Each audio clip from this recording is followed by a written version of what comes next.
Hello friends, welcome to this video. This is Vendan here. Demat account related doubts நம்ம FAQ ரெண்டு வீடியோவா நம்ம பார்த்துட்டு இருக்கோம். Part 1 of the video ல Demat account opening, Demat account ல nomination or addition, basic Demat account understand பண்றது related doubts FAQ பார்த்திருக்கோம். இந்த part 2 வீடியோல Demat account related charges, Demat account ல உள்ள services, Demat account holder க்கு உள்ள என்னென்ன protections, அதே மாதிரி Demat account க்ளோஸ் பண்றது freeze பண்றது related FAQs நம்ம பார்க்க போறோம். இந்த பார்ட் 1 வீடியோவை நீங்கள் பார்க்கலன்னா கண்டிப்பாக பார்ட் 1 வீடியோவை மிஸ் பண்ணாமல் பாருங்கள், அது ரொம்ப யூஸ்ஃபுல்லாக இருக்கும். இந்த பார்ட் 2 வீடியோவை பார்த்ததுக்கப்புறம் நீங்கள் என்னோடய சேனலை இது வரைக்கும் சப்ஸ்கிரைப் பண்ணலன்னா மறக்காமல் என்னோடய சேனலை சப்ஸ்கிரைப் பண்ணுங்கள். இந்த வீடியோ உங்களுக்கு ரியலாகவே யூஸ்ஃபுல்லாக இருக்குன்னு ஃபீல் பண்ணிங்கன்னா இந்த வீடியோவை லைக் பண்ணுங்கள், கமெண்ட் பண்ணுங்கள், உங்களோட ஃப்ரெண்ட்ஸுக்கும் ஷேர் பண்ணுங்கள்.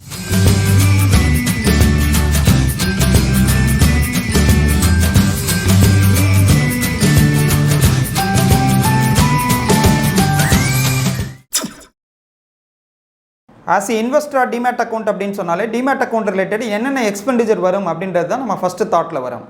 இது ரிலேட்டட் FAQ தான் நம்ம இப்போ பார்க்குறோம்.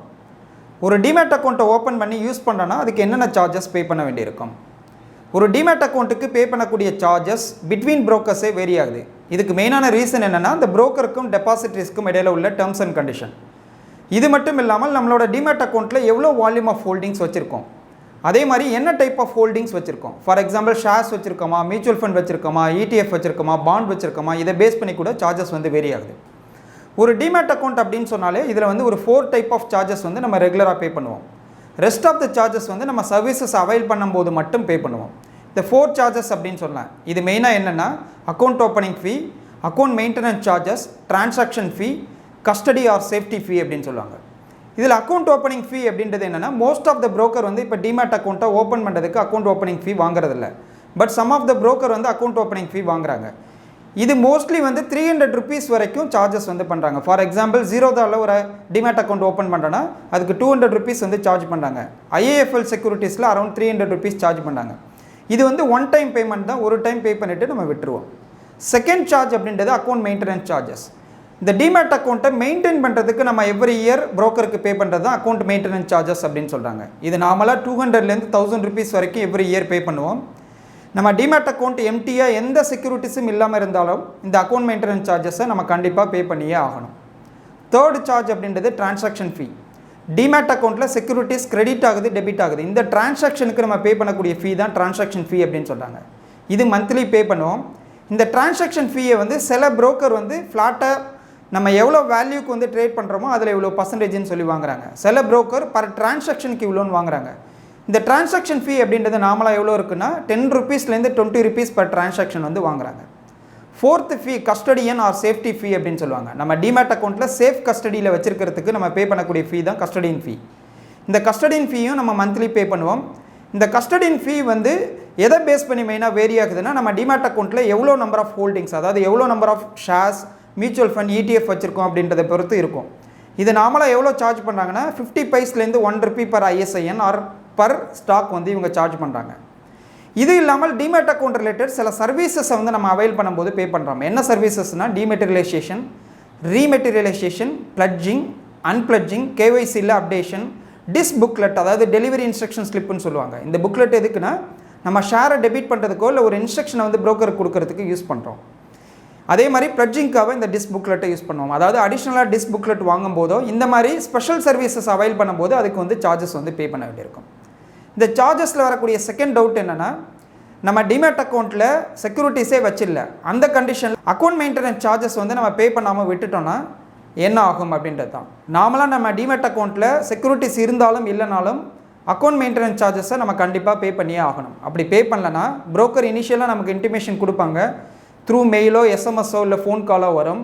அதுலேயும் நம்ம பே பண்ணலன்னா நம்ம அக்கௌண்ட்டை ஃப்ரீஸ் பண்ணிவிடுவாங்க, இல்லை இன்ஆக்டிவேட் பண்ணிவிடுவாங்க.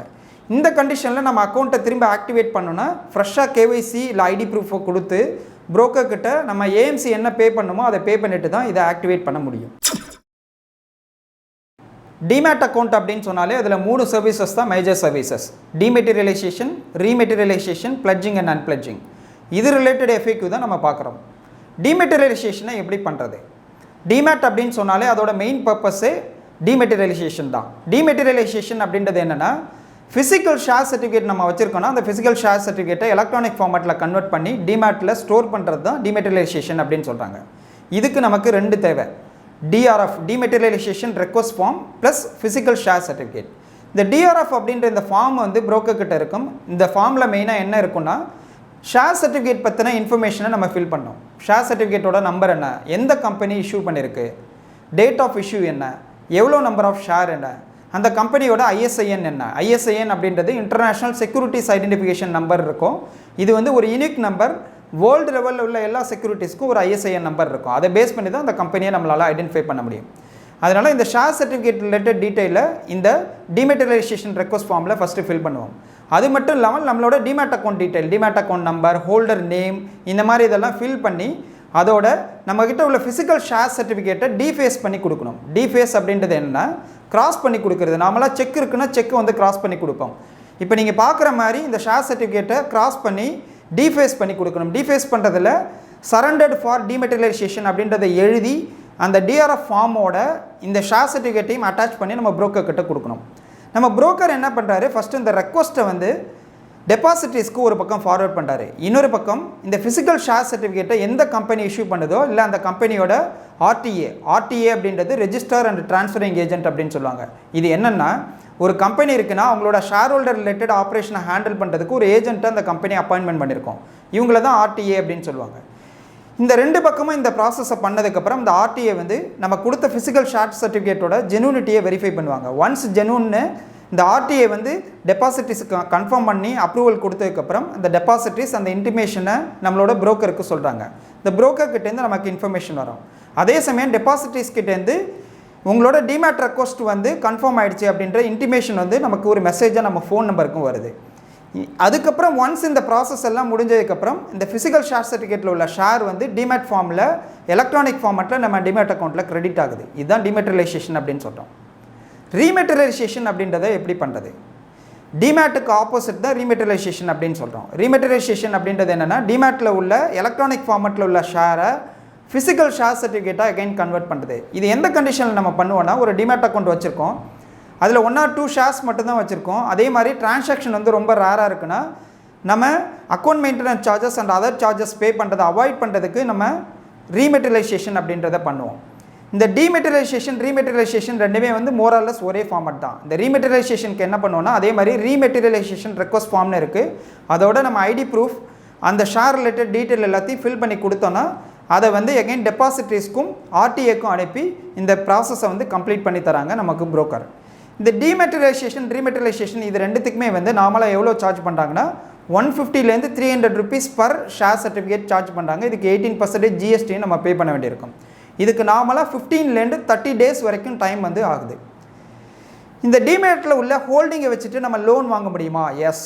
டிமேட்டில் உள்ள ஹோல்டிங்கை வச்சுட்டு டெம்பரரியாக லோன் வாங்குறது, அதாவது புரோக்கர்கிட்டே நம்ம லோன் வாங்கினோன்னா அதான் மார்ஜின் மணி அப்படின்னு சொல்கிறாங்க.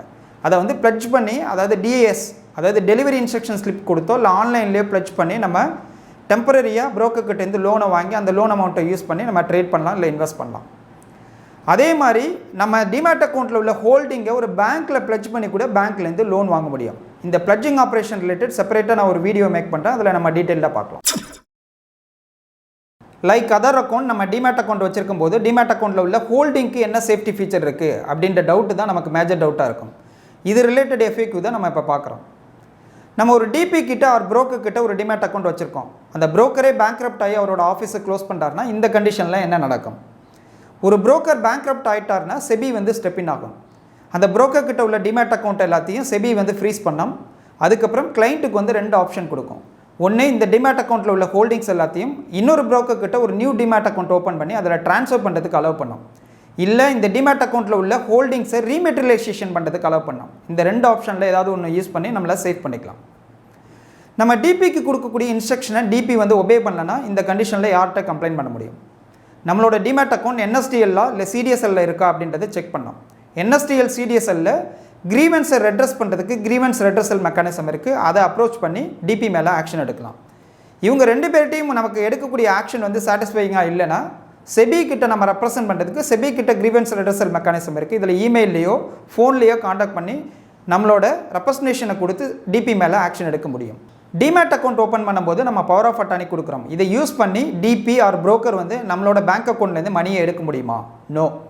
நாமளாக பவர் ஆஃப் அட்டானி அப்படின்றது ஒரு 2 பர்பஸ்க்காக தான் கொடுக்குறோம். நம்ம டிமேட் அக்கௌண்ட்லேருந்து செக்யூரிட்டிஸை டெபிட் பண்ணுறதுக்கும் அதே மாதிரி பிளட்ஜிங் அண்ட் அன்பிளட்ஜிங் ஆப்ரேஷனுக்காக தான் பவர் ஆஃப் அட்டானி கொடுக்குறோம். அதனால் இந்த பவர் ஆஃப் அட்டானி யூஸ் பண்ணி நம்ம பேங்க் அக்கௌண்ட்டில் உள்ள மணியை நம்மளோட நாலேஜ் இல்லாமல் டிபிஓ ஆர் புரோக்கரோ எடுக்க முடியாது. நம்ம ஒரு டிமேட் அக்கௌண்ட் வச்சுருக்கோன்னா அதுக்கு என்னென்ன ப்ரிகாஷனரி மெஷர்ஸ், அதாவது சேஃப்டியை என்ஷூர் பண்ணுறதுக்கு என்னென்ன ப்ரிகாஷனரி மெஷர்ஸ் எடுக்கலாம். நம்ம ஒரு டிமேட் அக்கௌண்ட் வச்சுருக்கோன்னா நம்ம ஃப்ரீக்வன்சி ஆஃப் ஆப்ரேஷன் கம்மியாக இருந்தாலும் ரெகுலராக டிமேட் அக்கௌண்ட்டை ஓப்பன் பண்ணி அதோட ஹோல்டிங்ஸை செக் பண்ணோம். அதே மாதிரி டிமேட் கம் ட்ரேடிங் அக்கௌண்ட்டுக்குள்ளே பாஸ்வேர்ட்ஸை ஃப்ரீக்வெண்ட்டாக சேஞ்ச் பண்ணோம். அதே மாதிரி disk booklet, delivery instruction slip booklet அப்படின்றது கொடுத்துருப்பாங்க. அதாவது டெபிட் டிரான்சாக்ஷனுக்கோ இல்லை ஷேர் ட்ரான்ஸ்ஃபருக்கோ அதை யூஸ் பண்ணுவோம். இந்த கண்டிஷனில் இந்த டிஸ்க் புக்லெட்டை நம்ம சேஃபாக வச்சுருக்கணும். அதே மாதிரி டெலிவரி இன்ஸ்ட்ரக்ஷன் ஸ்லிப் வந்து புரோக்கருக்கு கொடுக்குறோன்னா அன்யூஸ்டு பார்ட்டை வந்து நம்ம ஸ்ட்ரைக் அவுட் பண்ணி கொடுக்கணும். அப்படி இல்லைனா அதில் ஏதாவது செக்யூரிட்டி நேம் எழுதிட்டு நம்ம டிமேட் அக்கௌண்ட்லேருந்து டெபிட் பண்ணுறதுக்கு சான்சஸ் இருக்குது. அதே மாதிரி டெபாசிட்ரிஸ் கொடுக்கக்கூடிய எஸ்எம்எஸ் ஃபெசிலிட்டியை வந்து நம்ம ரெஜிஸ்டர் பண்ணி வச்சோன்னா நம்ம டிமேட் அக்கௌண்ட்டில் உள்ள ஆப்ரேஷன் ரிலேட்டடு நமக்கு எஸ்எம்எஸ் வரும். அதுலேருந்து டிமேட் அக்கௌண்ட்டில் ஏதாவது மிஸ்யூஸ் ஆனாலும் நம்மளால் கண்டுபிடிக்க முடியும். டிமேட் அக்கௌண்ட்டில் உள்ள எஸ்எம்எஸ் ஃபெசிலிட்டியை நம்ம எப்படி யூஸ் பண்ணுறது?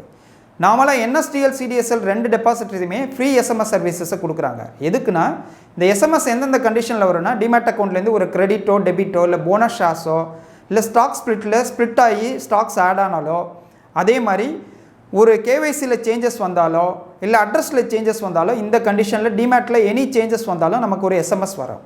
இந்த எஸ்எம்எஸ் சர்வீஸ் அப்படின்றது டோட்டலாக ஃப்ரீ தான். இதுக்கு நம்ம என்ன பண்ணோம்னா டிமேட் அக்கௌண்ட் ஓப்பன் பண்ணும்போது எஸ்எம்எஸ் சர்வீசஸுக்குள்ள ஆப்ஷனை டிக் பண்ணி கொடுக்கணும். அப்படி மறந்துட்டோன்னா சப்சிக்வெண்ட்டாக இதை அவைல் பண்ணுறதுக்கு நம்ம புரோக்கர் கிட்ட ஒரு அப்ளிகேஷன் கொடுத்தோன்னா அதை டெபாசிட்ரிஸில் ரெஜிஸ்டர் பண்ணிவிடுவாங்க.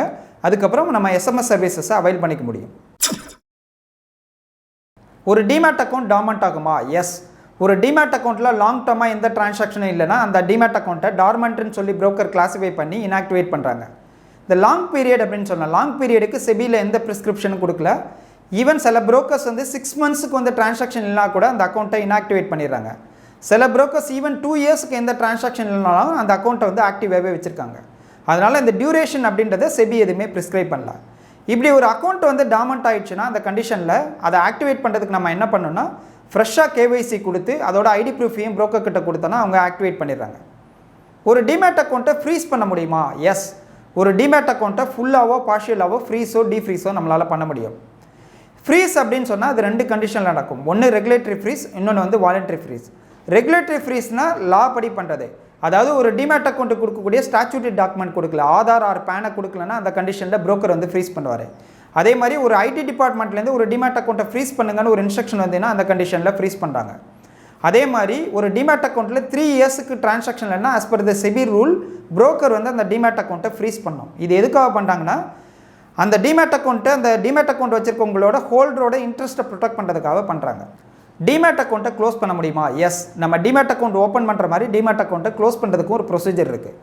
இதுக்கு வந்து டிமேட் அக்கௌண்ட் க்ளோஷர் ஃபார்ம் அப்படின்னு சொல்லி புரோக்கர் கிட்ட இருக்கும். அதை ஃபில் பண்ணி அதோட சிஎம்ஆர் கிளைண்ட் மாஸ்டர் ரிப்போர்ட்னு சொல்லுவாங்க. இந்த கிளைண்ட் மாஸ்டர் ரிப்போர்ட்டை புரோக்கர் கிட்டேருந்து வாங்கி அது 2த்தையும் அனெக்ஸ் பண்ணி அவங்கள்ட்ட கொடுத்தோன்னா 5 to 7 டேஸில் நம்ம டிமேட் அக்கௌண்ட்டை க்ளோஸ் பண்ண முடியும். I hope demat account related services, charges, client protection related நம்ம பார்த்த FAQs எல்லாம் உங்களுக்கு யூஸ்ஃபுல்லாக இருந்திருக்கும்னு நினைக்கிறேன். இந்த வீடியோ யூஸ்ஃபுல்லாக இருந்தால் மறக்காமல் என்னோட சேனலை சப்ஸ்கிரைப் பண்ணுங்கள். தேங்க்ஸ் ஃபார் வாட்சிங். கீப் வாட்சிங், கீப் க்ரோயிங்.